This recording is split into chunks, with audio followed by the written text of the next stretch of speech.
başında karlı dağ güder var sarın. Ay göz başında karlı dağ ey güder var sarın. Yağışı yaman saylap tüder var sarın. Ay koşa tarak en salvey düzer var sarın. Törüne tüs münasip gözel var sarın.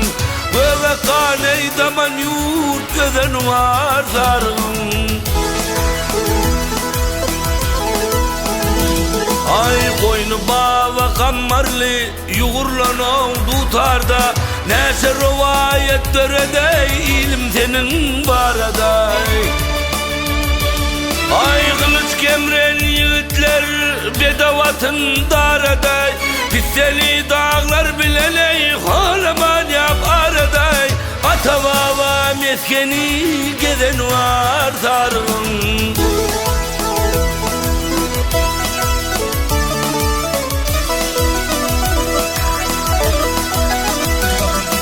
Yargo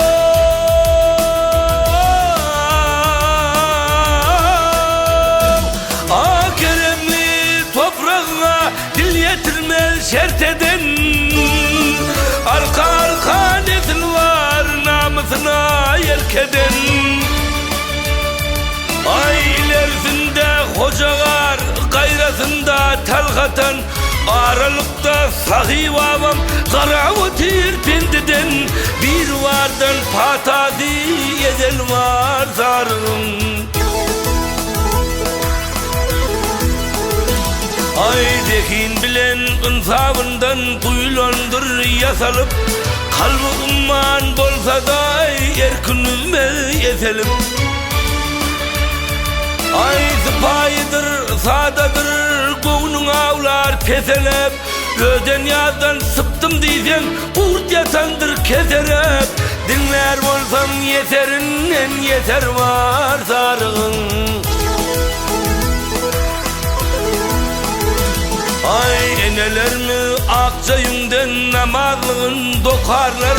Atalar mı pek koğundan hak kelamın okarlar. Ay sahavatli oğullan adın arşa çıkarlar.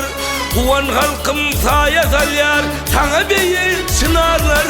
Çar kullaya samünlet yeter var sarığın.